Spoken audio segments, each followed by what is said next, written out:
오늘은 성령으로 잉태된 임마누엘 예수님이라는 제목으로 말씀을 전하겠습니다. 오늘부터 앞으로 성탄절까지 4주간은 기독교에서 대강절로 지키는 절기입니다. 이 대강절이라는 것은 주님의 강림을 기다리는 절기입니다. 교단 또 교파에 따라서 대강절이라는 말을 모르시는 데도 있습니다. 그러나 우리가 성탄절, 예수 그리스도가 탄생한 그 성탄절을 기다리는, 예수님의 강림 기다리는 그러한 의미에 있어서 저희 마음가짐을 새롭게 그 사모하는 마음으로 가지기 위해서 대강절이라는 이 절기를 저도 한번 소개해 보았습니다. 예수님은 이 땅에 아기의 모습으로 오셨습니다. 예수님이 다시 오실 때는 말을 타신 왕의 모습으로 오십니다. 우리도 대강절 기간 동안 내 안에, 내 인생에 아기 예수님의 탄생을 기대하고 기다리면서 2020년 성탄을 맞이하는 놀라운 은혜가 넘치도록 기도합니다. 해마다 나는 예수님 한번 만났으니까 끝나는 것이 아니고 해마다 예수님을, 나에게 아기 예수님으로 오신 예수님은 어떤 분이신가, 그 만나는 것이 점점 새로워지는, 점점 더 깊어지는 은혜가 넘치기를 기도합니다. 그래서 2020년 참 여러 가지 어려운 일이 많았죠. 코로나로 인해서. 이런 어려운 상황 가운데서 주시는 주님의 은혜가 또 새로울 줄 압니다. 기대하시고 또 기다리시면서 그 주님이 나에게 어떤 분이 되시는가 마음에 사모하는 마음으로 기대하시며 기도하시길 바랍니다. 오늘 본문은 예수님의 탄생에 대한 이야기입니다. 예수님은 성령으로 잉태되어 동정녀 마리아에게서 태어나셨습니다. 그리고 예언대로 구원주로 오셔서 우리와 함께 임마누엘 하여 주십니다. 이 시간 이 땅에 구원주로 임하셔서 임마누엘 하시는 주님의 은혜가 충만하기를 기도합니다. 아멘. 자, 18절을 보십시오. 18절 같이 한번 읽어보겠습니다. 화면 띄워주세요. 18절 시작. 예수 그리스도의 나심은 이러하니라. 그의 어머니 마리아가 요셉과 약혼하고 동거하기 전에 성령으로 잉태된 것이 나타났더니. 아멘. 18절을 서두를 예수님의 탄생은 이러했다라고 이야기를 시작하고 있습니다. 예수님의 어머니 마리아는 요셉과 약혼한 상태였습니다. 그런데 동거하기 전에 성령으로 잉태된 것이 나타났다고 기록하고 있습니다. 그것은 구체적으로 무슨 뜻이냐면 마리아가 임신을 했다는 뜻입니다. 이스라엘에서 약혼은 우리나라 약혼과 좀 다릅니다. 어떤 점에서 다르냐면 우리나라는 약혼을 하고 파혼하는 경우가 있잖아요. 그런데 그것은 도덕적으로는 문제가 되어도 법적으로는 아무 문제가 되지가 않습니다. 그러나 이스라엘에서 약혼은 법적으로 결혼과 동일한 효력을 갖게 됩니다. 약혼한 사람이 순결을 지키지 않고 약혼한 남자, 유유의 남자와 잠자리를 같이 해서 발각되거나 또 잠자리를 한 결과 임신을 하게 되면 율법에 의해서 돌로 쳐 죽이도록 아주 엄하게 했습니다. 그런데 마리아는 요셉과 약혼한 상태에서 이 아이를 임신한 거잖아요. 마리아는 다른 남자와 잡을 자서 임신한 것이 아니죠. 오늘 성경에서는 분명히 성령으로 잉태된 것이라고 기록하고 있습니다. 마리아가 임신한 상황을 알게 된 요셉은 어떻게 하였습니까? 19절을 보십시오. 19절 같이 한번 읽어볼까요? 19절 시작. 그의 남편 요셉은 의로운 사람이라 그를 드러내지 아니하고 가만히 끊고자 하여. 이 마리아의 남편 요셉은 약혼녀 마리아가 임신한 사실을 알고 충격을 먹었습니다. 그래서 그가 하도 마음에 화가 나서 이 사실을 사람들에게 다 알리거나 드러내게 되면 어떻게 될까요? 이 마리아는 사람들에게 공개적으로 돌을 맞아 죽게 되어 있습니다. 그래서 요셉은 많은 고민과 갈등을 하였을 것입니다. 자기도 모르게 임신한 것을 생각할 때 그 배신감에 얼마나 소화를 했을까요? 남자로서 이게 쉽지 않을 것입니다. 그렇다고 마리아를 돌에 맞아 죽게 할 수는 없었던 거죠. 그래서 이 요셉이 한 행동이 드러내지 아니하고 결혼은 없던 이야기로 하고 관계를 끊고자 했습니다. 여기에 요셉의 선한 마음이 잘 나타나 있습니다. 성경은 요셉을 의로운 사람이라고 기록하고 있습니다. 요셉은 의로운 사람이라 마리아의 허물을 덮어주고자 하였습니다. 마리아를 인하여 깊은 고민을 하고 있을 때 어떤 일이 일어났습니까? 자, 20절을 보십시오. 20절 같이 한번 읽어보겠습니다. 시작. 이 일을 생각할 때 주의 사자가 현명하여 이르되 다윗의 자손 요셉아 내 아내 마리아 데려오기를 무서워 말라. 그에게 잉태된 자는 성령으로 된 것이라. 아멘. 그가 이 일로 인하여 또 고민하고 있을 때 자신도 모르게 잠이 들었던 것 같습니다. 그때 천사가 요셉의 꿈속에 찾아오셨습니다. 그리고 뭐라고 했냐면 다윗의 자손 요셉아 내 아내 마리아 데려오기를 무서워하지 말라. 그에게 잉태된 자는 성령으로 된 것이라 라고 말씀하여 주십니다. 하나님은 천사를 통해 마리아에 대한 요셉의 오해를 풀어주셨고 그 가정을 지키고자 하셨습니다. 예수님이 성령으로 잉태하여 동정녀 마리아에게서 나셨다는 동정녀 탄생론은 기독교 신앙에 있어서 아주 중요한 주제이기도 합니다. 사도신경에서도 여러분들이 항상 예배를 보기 전에 사도신경 고백하시죠? 성령으로 잉태하사 동정녀 마리아에게 나시고 라고 기록되어 있습니다. 사람들은 예수님의 탄생을 성령의 잉태보다도 동정녀 탄생에 대하여 더 많은 관심을 기울이고 있습니다. 왜냐하면 1세기 당시의 영지주의자들의 영향 때문입니다. 기원 후 1세기 당시 초대교회에서는 영지주의자들이 예수님이 인간의 육체로 태어난 것이 아니라 인간적 육체의 모습으로 나타났다는 가연설을 주장했습니다. 좀 어려운 말인데요. 어떻게냐면 이 영지주의자들이 주장하는 것이 어떤 것이었냐면 영은 선한 것인데 육은 다 어때요? 육은 어때요? 다 어때요? 더러운 것이라고 여겼어요. 근데 예수님이 어때요? 육신으로 오셨잖아요. 이 육체를 가지고 오셨기 때문에 그 예수님을 영접할 수가 없어요. 그는 믿을 수가 없었다는 거죠. 그래서 그것을 반박하기 위해서 성령의 잉태보다도 동정녀 탄생이 더욱 강조되었던 것입니다. 여러분들이 잘 알고 있는 Amazing Grace 이 작사가로 알려져 있는 존 뉴턴이죠. 그는 이렇게 얘기했습니다. 나는 그리스도의 처녀 탄생을 의심 없이 믿는다 라고 말했습니다.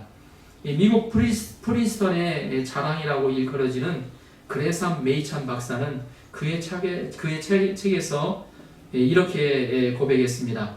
동정녀 탄생의 기적을 의심하는 것은 가장 어리석은 짓이라고 말했습니다. 일본의 유명한 신학자 우치무라 간조는 이렇게 얘기했습니다. 성경을 내 이성으로 받아들일 수 있는 것만 믿고 납득이 안 되는 것들은 다 버린다면 성경의 앞뚜껑과 뒷장만 남을 것이라고 말했습니다. 성경의 맨 첫 장 창세기 1장 1절은 우리에게 이렇게 말씀하고 있습니다. 태초에 하나님이 천지를 창조하십니다. 아멘. 더 이상의 설명이 필요 없는 아주 위대한 말씀입니다. 하나님이 다 만드셨다는 거예요. 그 하나님이 만드셨다는 겁니다. 성경은 아무것도 없었던 무에서 다만 말씀으로 유를 창조한 이 위대한 기적으로부터 성경을 시작하고 있습니다. 신앙은 과학을 절대로 반대하지 않습니다. 그러나 신앙은 과학을 초월하는 것입니다. 이 과학의 눈으로 볼 때 신앙이 이해가 안 되는 거죠. 우리 요한복음 2장에 보면 물이 포도주로 변화되는 게 나오잖아요. 이게 물이 포도주로 변화되는 것은 일어날 수 있는 일이 아니에요. 왜 그러냐면 실제로 물을 통해서 포도주를 만들지만, 아니, 물을 통해서 포도주를 안 만들죠. 포도를 통해서 포도주를 만들죠. 근데 적어도 뜨뜻한 그 와인이 나오려면 3개월, 4개월이 지나야 됩니다. 그래서 유명한 포도주는 어떻습니까? 와인들은 어떻습니까? 몇 년산 와인 해가지고 비싸잖아요. 네? 그런 이유가 있는 거죠, 보면. 그러므로 신앙이 초과학적이지 못하면 그때부터 신앙은 신앙이 될 수가 없습니다. 1886년에 티코 미로프 박사가 처음으로 인공적인 단성 생식에 성공했는데, 단성 생식, 그러니까 남성과 여성이 없이 그냥 단성으로 생식에 성공을 했어요. 그러니까 임신하게 했다는 거죠. 동물. 현대에 와서는 인공적으로 처녀주를 만들었다고 합니다. 이 생물학자 볼튼 데이비드 하이스 박사는 이런 유명한 말을 남겼습니다. 인간의 힘으로 단성 생식을 가능케 하고 현대 과학이 인공 생명체를 만들어내기까지 과학이 도달했다면 전능하신 하나님이 동정녀의 몸을 통해서 인간에게 구세주를 보내시지 못할 이유가 어디 있느냐라고 얘기를 했습니다. 성경은 분명히 말씀하고 있습니다. 마리아가 처녀의 몸에서 예수님을 잉태하게 된 것은 성령으로 잉태하게 된 것입니다. 이는 과학적으로 이성이나 논리를 가지고 이해할 수 없는 영적 세계에 속한 것입니다. 그러면 예수님이 왜 동정녀의 처녀의 몸을 빌어서 오셔야만 하셨을까요? 그것도 남자가 아닌 왜 성령을 통해서 잉태되어야만 하셨을까요? 그 이유는 아무 죄도 없는 의인만이 구원주가 되실 수 있기 때문입니다. 죄인이 죄인의 죄짐을 담당할 수가 없습니다. 다시 말해서 죄인이 죄인을 구원할 수 없다는 것입니다. 성경은 모든 사람이 다 죄인이라고 선언하고 있습니다. 사람 가운데는 죄인이 아닌 자가 하나도 없습니다. 그래서 죄가 없는 사람만이 죄인을 구원할 수가 있는 것입니다. 예수님은 성령으로 잉태하셔서 죄 없는 분으로 이 세상에 태어나셨습니다. 예수님은 마리아의 몸을 통해 오셨지만 죄가 없으십니다. 아무 죄가 없기 때문에 우리의 죄를 대신하여 죽을 수 있는 자격, 그래서 우리의 죄를 해결할 수 있는 자격이 있는 것입니다. 성령으로 잉태되신 하나님의 아들 예수님만이 우리를 구원할 자격이 있다는 것입니다. 히브리서 기자는 4장 15절에서 다음과 같이 표현했습니다. 우리에게 있는 대제사장은 모든 일에 우리와 똑같이 시험을 받은 이로되 죄는 없으시니라. 구원은 죄가 없으신 의인의 희생제사를 통해서만 이루어집니다. 의인의 희생제사는 짐승을 드리는 제사와 다릅니다. 구약의 이 제사 방법이 나오는데요. 구약에 나오는 이 짐승을 드리는 제사는 사람의 죄를 지을 때마다 그 희생 제물을 드렸어야 했어요. 무슨 죄를 지었다, 도둑질을 했다 그러면 그거에 관한 어때요? 또 어때요? 제물을 드려서 그때마다 제사를 드려야 했다는 거죠. 그러니까 다른 말로 얘기하면 완전하지 않는 제사 방법이라는 거죠. 그러나 의인이신 그리스도의 제사는, 예수 그리스도의 제사는 단번의 제사로 모든 사람의 죄를 영원히 속할 수 있다는 것입니다. 히브리서 10장 14절, 그가 거룩하게 된 자들을 한 번의 제사로 영원히 온전하게 하셨느니라. 아멘. 한 번의 제사로 영원히 온전하게 하셨다고 기록하고 있습니다. 예수님은 이 일을 위하여 이 땅에 오셨습니다. 예수님도 마가복음 10장 45절에서 다음과 같이 고백하셨습니다. 예수님 직접 고백하셨습니다. 인자가 온 것은 섬김을 받으려 함이 아니라 도리어 섬기려 하고 자기 목숨을 많은 사람의 대속물로 주려 함이니라. 자기 목숨을 많은 사람의 대속물로 주려 함이니라 라고 말씀하셨습니다. 그러면 여기서 성령으로 잉태되어 이 땅에 오신 예수님은 어떤 분이십니까? 첫째, 두 가지 오늘 본문에서 함께 생각해 보겠습니다. 첫째는 자기 주에서 구원할 구원주가 되신다는 것입니다. 21절을 보십시오. 자기 백성을 그들의 주에서 구원할 구원주가 되신다는 것입니다. 21절을 보십시오. 21절 한 목소리로 같이 한번 읽어보겠습니다. 시작. 아들을 낳으리니 이름을 예수라 하라. 이는 그가 자기 백성을 그들의 죄에서 구원할 자이심이라 하니라. 누가복음에 보면 천사는 마리아에게서도 나타나서 아들을 낳는다고 그 이름을 예수라 하라고 말씀하셨습니다. 동일하게 오늘 본문 요셉에게도 아기를 낳으면 이름을 예수라 하라고 이름을 지어주셨습니다. 예수라는 이름의 뜻이 무엇입니까? 자기 백성을 그들의 죄에서 구원할 자라는 뜻입니다. 자기 백성은 예수님을 그리스도로 영접한 자들입니다. 예수님은 자기 백성을 다스리는 왕이 되십니다. 예수님은 자신의 백성을 그들의 죄에서 구원하시기 위하여 이 땅에 오신 참된 구주요 왕이 되십니다. 우리는 여기서 한 가지 중요한 것을 깨달을 수 있습니다. 하나님이 보실 때 우리들의 인생의 죄의 문제가 가장 심각하다는 것입니다. 하나님이 보실 때 우리 인생들의 문제가 뭐가 제일 심각하냐? 경제 문제입니까? 돈 문제입니까? 권력 문제입니까? 명예 문제입니까? 아니라는 거죠. 인생의 죄의 문제가 가장 심각하다고 생각하셨습니다.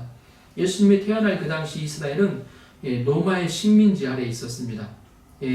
자, 식민지 아래에 있는 이 이스라엘을 한번 생각해 보세요. 이스라엘은 경제적으로 하루에 한 끼를 간신히 먹을 정도로 가난했다고 합니다. 그만큼 세금으로 로마에 많이 들였다는 거죠. 많은 사람들은 질병에 걸리고 귀신에 들려 고통하였습니다.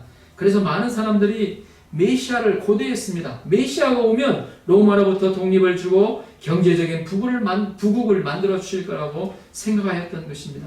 모든 질병과 귀신의 문제를 다 해결해 줄 것이라고 그들은 기대하였습니다. 그러나 하나님이 보실 때 그건 그들의 백성들의 현재였대요. 모습이었대요. 현재였대요. 그들이 바라던 거였죠. 그러나 하나님 보실 때 어떠하셨냐면 이런 것은 그렇게 심각한 문제가 아니었다는 것입니다. 하나님 보실 때 가장 심각한 것은 바로 죄 문제였다는 것입니다. 죄 문제는 모든 인생들의 문제의 뿌리요 근원입니다. 예수님은 그 뿌리의 근원이 되는 죄 문제를 해결하시기 위하여 이 땅에 하늘 끝에서 하나님의 몸으로 해서 이 땅에 찾아오셨습니다. 뿌리가 건강하지 않고는 나무나 열매는 건강할 수가 없습니다. 그래서 나무한테 좋은 일 해주고 따뜻하게 해주고 가지한테 좋은 일 해줘봤자 뭐합니까? 뿌리가 상해 있으면 어때요? 그 나무는 어때요? 성장할 수 없는 거예요. 뿌리를 먼저 낫게 해줘야, 치료해줘야 돼요. 하나님은 우리 인간들에게 너무나도 축복 주시기를 원하십니다. 은혜 베풀기를 원하신다는 거죠. 그러나 뿌리가 썩은 죄 때문에 우리를 복 주실 수가 없는 거예요. 우리가 뿌리가 되는 죄 문제를 해결하면 하나님은 마음껏 우리에게 복을 주실 수, 축복을 넘치게 주실 수가 있습니다. 그래서 예수님은 뿌리가 되는 죄 문제를 해결하려 이 땅에 오신 것입니다. 자, 21절을 다시 한번 읽어보겠습니다. 21절 시작. 아들을 낳으리니 이름을 예수라 하라. 이는 그가 자기 백성을 그들의 죄에서 구원할 자이심이라 하니라. 예수님은 죄에서 구원할 자임을 분명히 이 말씀을 통해서 밝히고 있습니다. 죄의 시작은 하나님을 믿지 않는 데서 옵니다. 살아계신 하나님을 경외하지 않는 것이 모든 죄의 시작입니다. 성경에서는 모든 문제의 기초는 살아계신 하나님을 경외치 않고 믿지 않는 데 있다고 말씀하십니다. 신약에서도 그렇죠. 너희에게 어때요? 죄에 대해서 깨우쳐 주는데 뭐냐면 너희가 나를 받아들이지 않았다. 믿지 않았다. 하나님을 믿지 않는 것이 우리에게서 가장 큰 죄입니다. 성경에서 죄는 하나님을 믿지 않아서 하나님을 사랑하지 않고 세상을 더 사랑하고 자신을 더 사랑하고 돈을 더 사랑하는 것입니다. 그 결과로 인간 세상이 어떻게 되었습니까? 살인이 오고 간음이 오고 수많은 다툼과 시기와 그런 인간적인 문제들이 다 왔다는 것입니다. 이스라엘이 하나님을 믿지 않기 때문에 모든 도덕적인 부패가 그로부터 오왔습니다. 우리는 하나님을 경외하지 않고 믿지 않고 세상을 사랑하고 자신을 사랑하고 돈을 사랑하는 것이 죄의 뿌리라는 것을 우리는 깨달아야 합니다. 하나님과 세상을 함께 사랑하니까 죄를 지을 수밖에 없는 것입니다. 예수님은 이 문제에서 우리를 구원하러 오셨습니다. 우리가 하나님 믿는 것을 도와주러 오셨습니다. 그래서 예수님이 공생애를 시작하실 때 가장 먼저 말씀하신 것이 무엇입니까? 회개하라, 천국이 가까이 왔느니라. 회개하라였습니다. 나를 믿으라는 말이 아니었고, 이거 나를 믿으라는 말 뒤에 이제 나오는데, 제일 먼저 예수님이 첫 마디를 하셨던 것이 회개하라였습니다. 사람들은 어때요? 괴롭게 하기 위해서 회개하라고 하셨을까요? 아닙니다. 왜 회개하라고 했냐면 바로 그 뒤에 나오는 천국이 가까이 왔느니라. 천국을 주시기를 원하셨다는 거죠. 예수님이 우리에게 회개하라고 한 것은 다른 의미가 없습니다. 너희에게 천국을 주시기 위해서. 천국이 뭡니까? 하나님의 나라입니다. 우리가 회개하는 자에게 은혜가 넘치는 이유가 바로 그 안에 하나님의 나라가 이루어지기 때문입니다. 우리 마음 안에. 예수님은 성령을 보내사 우리의 죄를 깨닫게 도와주십니다. 우리는 하나님을 믿지 않는 것이 죄라는 것을 잘 인식하지를 못합니다. 하나님은 십자가의 죽으심으로, 예수님이 십자가의 죽으심으로 우리가 하나님을 믿지 않는 것이 얼마나 큰 죄인가를 깨닫게 하십니다. 그래서 우리가 내가 얼마나 끔찍한 죄를 짓고 있는다는 것을 십자가에 달리신 예수님을 통해서 깨닫도록 하여 주셨습니다.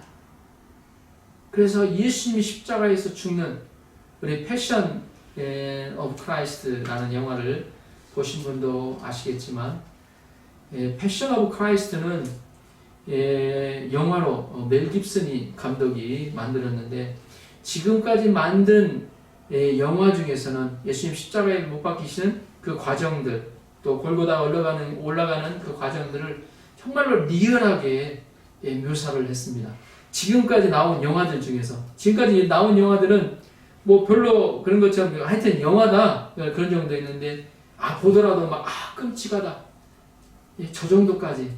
그런데 실제로 제가 묵상하고 생각할 때는 그보다도 더 심했다는 생각을 하고 있습니다. 왜냐하면 그것도 또 영화이기 때문에. 영화에서 어때요? 심각한 표정까지 그렇게 못 보여주잖아요.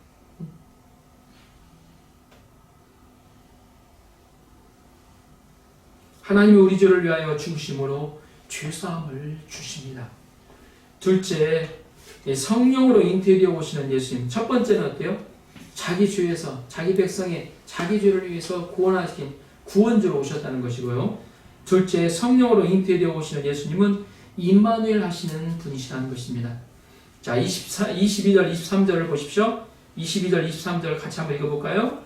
시작! 이 모든 일이 된 것은 주께서 선지자로 하신 말씀을 이루려 하심이니, 이르시되 보라, 처녀가 잉태하여 아들을 낳을 것이요 그의 이름은 임마누엘이라 하리라 하셨으니, 이를 번역한즉 하나님이 우리와 함께 계시다 합니다. 아멘.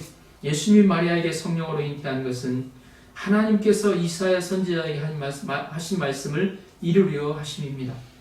이사야는 처녀가 잉태하여 아들을 낳을 것이고 그 이름을 임마누엘이라 할 것이라고 예언하였습니다. 그래서 예수님이 이 땅에 아기 예수님으로 오신 것은 단순히 그냥 막 이래가지고 바로 온 것이 아니고, 이미 몇백 년 전에 이사야 선지자를 통해서 700년 전이죠. 700년 전 이사야를 통해서 벌써 예언하시고 오셨다는 겁니다. 여기서 나오는 처녀는 바로 마리아입니다. 마리아가 아기를 낳을 것이요 그 아기의 이름이 임마누엘이라는 것입니다. 예수님의 또 다른 이름이 바로 임마누엘입니다. 임마누엘은 하나님이 우리와 함께 계시다는 뜻입니다. 하나님이 우리와 함께 계시다. 하나님이 나와 함께 계시다. 이게 얼마나 놀라운 은혜입니까? 예? 이 어렸을 때는 우리 부모님이 옆에만 있어도 얼마나 든든합니까? 예? 자기보다 덩치 크더라도 한번 해보려고 하죠, 보면. 예? 마찬가지로 살아계시 역사하신 전능하신 하나님이 나와 항상 함께 하신다고 생각할 때 어떨까요?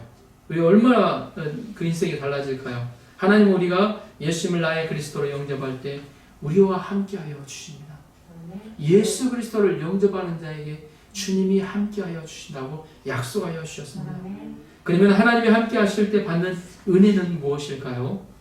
예, 첫째로 하나님 우리와 함께 하시면 두려움이 없어집니다. 예, 임마누엘에 대한 예언의 말씀은 남유다가 북이스라엘 왕 베가와 아람 왕 르신의 연합군에 의해서 공격을 받을 때 주신 말씀입니다. 예, 연합군이 온다고 그러니까 남유다의 왕과 백성들은 그 소문에 사시나무 떨듯이 두려워 떨었다고 성경은 기록하고 있습니다. 한번 생각해 보세요. 사시나무 떨듯이 두려워 떨었다. 그렇게 해보신 적 있어요? 사시나무 떨듯이 두려워 떨었다. 그러나 하나님이 함께 하시면 두려워할 필요가 없습니다. 이사야 41장 10절에서는 이렇게 기록하고 있습니다. 두려워하지 말라. 내가 너와 함께함이라. 놀라지 말라. 나는 내 하나님이 됨이라.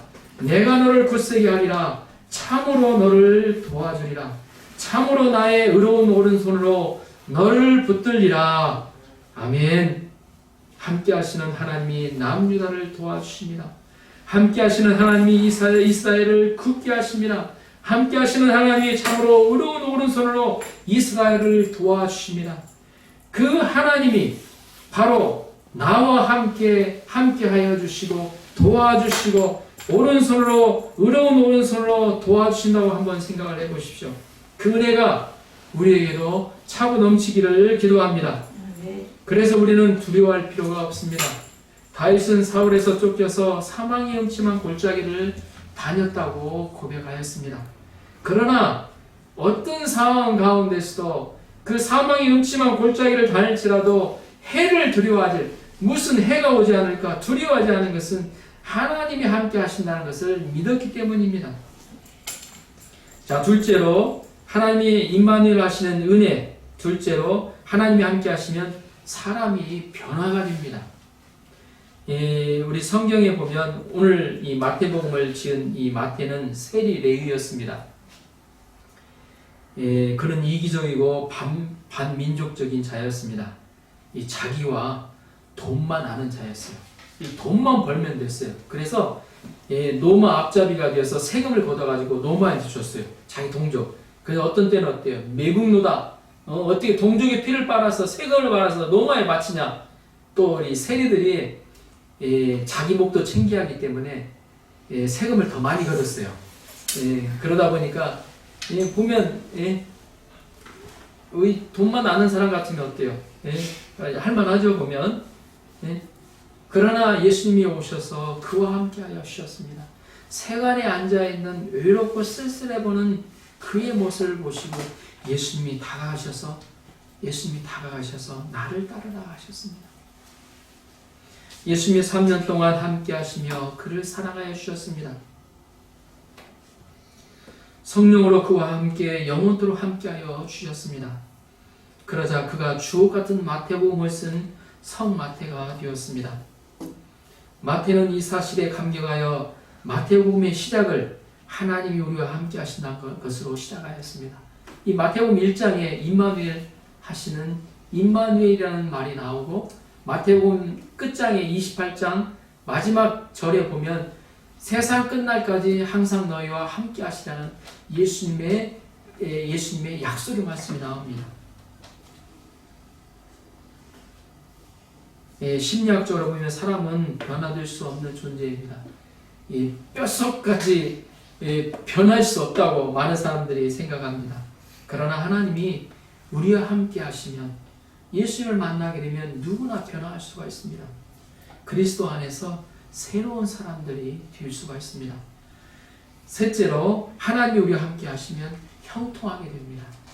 하나님이 함께 하신다는 서상은 이 창세기에서부터 나옵니다. 이 아브라함, 이삭, 야곱, 요셉 때부터 시작된 말입니다. 그리고 아비멜렉, 이 아브라함 시대에 이 아비멜렉이라는 제장이 있었는데 아비멜렉이 아브라함이 무슨 일을 하든지 하나님이 아브라함과 함께 하신다고 그가 보니까 그렇게 고백을 했어요. 또 아비멜렉은 또 이삭을 보니까 하나님이 함께 하시는 걸 분명히 보았다고 고백합니다. 그래서 그곳에 있는 어떻게 보면 권력자였는데 오히려 아브라함과 이삭과 어때요? 계약을 맺자고 합니다. 우리는 여기서 이렇게 살 거니까 너희는 거기서 살라고, 접근하지 말라고, 세력이 커지더라도 계약을 맺습니다. 그만큼 두려워했다는 거죠. 보면 하나님이 함께 하시는 사람은 믿지 않는 자들에게 볼 때는 두려움의 대상입니다. 하나님이 야곱과 함께 하셔서 라반과 에서와 세겜 사람들의 공격에서 보호하여 주셨습니다. 하나님이 요셉과 함께 하셨을 때 형통하게 하셨습니다. 창세기 39장 2절은 기록하고 있습니다. 여호와께서 요셉과 함께 하심으로 그가 형통한 자가 되어, 여호와께서 요셉과 함께 하심으로 그가 형통한 자가 되었다고 합니다. 그의 주인 애굽 사람의 집에 있으니 총리가 된 그 장면이죠. 우리는 요셉을 어떻게 형통하게 하셨는지 보아야 됩니다. 요셉은 노예살이 할 때도 하나님이 함께 하셨다고 기록되어 있습니다. 물론 하나님은 요셉과 함께 하셔서 요셉을 노예에서 풀어주지는 않으셨습니다. 또 하나님은 요셉을 또 감옥에 있는 죄수에서 석방시켜 주시지도 않으셨습니다. 그러나 하나님은 함께 하셔서 노예살이의 죄수 생활을 극복할 힘을 주셨던 것입니다. 현재의 부르심을 잘 감당하도록 도와주시는 것이 바로 형통입니다. 나의 어때요? 질병 문제 가운데서도 낫게 해 주시는 것이 바로 그게 형통이에요. 네? 나 몰래 어때요? 나도 모르게 어때요? 생겼던 그 병들이 예수님을 믿음으로 인해서 어때요? 나음을 받고 새롭게 되어지고 회복되어지고, 네? 그런 것들이 바로 형통이라는 것입니다. 결론적으로 하나님은 요셉의 삶을 아주 형통케 하셨습니다. 넷째로 하나님이 함께 하시면 전도의 문이 열립니다. 사도행전 11장 21절을 보면 주의 손이 그들과 함께 하심에 수많은 사람들이 믿고 주께 돌아오더라 라고 기록되어 있습니다. 주의 손이 그들과 함께 하심에 수많은 사람들이 믿고 주께 돌아오더라. 일본 땅 가운데 주의 손이 이 사이타마 바람과 불꽃 교회에 함께 하시고 또 사이타마 바람과 불꽃 교회에 있는 성도들 한 분 한 분들과 함께 하시는 것을 통해서 수많은 일본인들이 주께 돌아오는 은혜가 있기를 주님의 이름으로 축복하며 기도합니다. 예수님은 제 아들과 함께 하사 여러 표적과 기적으로 복음 전파를 이루어 주셨습니다. 이번 주죠? 이번 주 우리 고바이상이 일본 분이 연락이 왔는데 왜 하나님을 믿어야 돼요? 그러는데요. 성경을 읽고 계셨다고. 아주 복음적이신 성경을 읽고 있다고 얘기를 하니까 왜 하나님을 믿어야 되냐고 그런 질문을 했다고 합니다. 그래서 제게 카톡이 왔는데 제가 피곤해서 그렇지 않은 바람에 답장을 못 해드렸는데 이게 바로 어떤 상황 가운데서도 참 하나님의 은혜를 이렇게 주시는 것, 전도의 문을 이렇게 열어주시는 하나님께서 이제 허다한 수많은 사람들이 교회 가운데 오게 될 것을 믿습니다. 예루살렘 교회에서 흩어진 성도들이 복음을 전하자 하나님은 안디옥 교회에서 함께 하셔서 수다한 사람들이 돌아오게 하셨습니다. 주님께서 사이타마 바람과 불꽃교회와 함께 하시고 수다한 사람들이 주께 돌아오는 역사에 사용하여 주시기를 기도합니다. 지난주 저희 교회에 아주 좋은 소식이 있었습니다. 우리 김원주, 우리 김창석 집사님 가정 가운데 우리 큰따님 유나가 와세대 대학에 합격한 것입니다. 임마누엘 하셔서 김원주 집사님과 그 가정을 이루하신 줄 믿습니다. 우리 유나가 고난도 있었지만 생명을 하나님께서 또 보호하여 주시고 그러한 것을 통해서 저도 참 감사를 많이 올려드렸습니다. 24절 25절을 보십시오. 24절 25절 제가 읽어보겠습니다. 요셉이 잠에서 깨어 일어나 주의 사자의 분부대로 행하여 그의 아내를 데려왔으나 아들을 낳기까지 동침하지 아니하더니 나음의 이름을 예수라 하니라. 요셉은 여기에서도 두 가지 순종을 하였습니다. 먼저 하나님의 말씀대로 순종하여 아내 마리아를 데려왔습니다. 마리아는 순종하여 처녀로서 임신하였습니다. 요셉은 마리아를 드러내지 않고 가만히 끊고자 하는 마음을 버리고 순종하여 데리고 왔던 것입니다. 다음으로 천사의 말대로 예수님은 그 아기의 이름을 예수라고 지었습니다. 자신의 자녀가 아니고 하나님의 자녀로 영접한 것입니다. 결론적으로 예수님은 성령으로 잉태되어 동정녀 마리아를 통해서 이 땅에 오셨습니다. 그 예수님은 우리를 구원하시기 위하여 오신 구원주가 되십니다. 그리고 우리와 함께 하시기 위해서 이 땅에 오신 임마누엘이 되어주십니다. 아멘. 주님이 우리와 함께 하실 때 두려움이 사라지고 내가 변화되고 형통하고 전도의 문이 열려갈 것입니다. 우리의 삶이 그런 삶이 되도록 하나님이 주신 그 놀라운 축복을 하나님 나라를 누려가는 저희들의 삶이 되시도록 저희들의 삶이 되도록 축복하며 기도합니다. 아멘.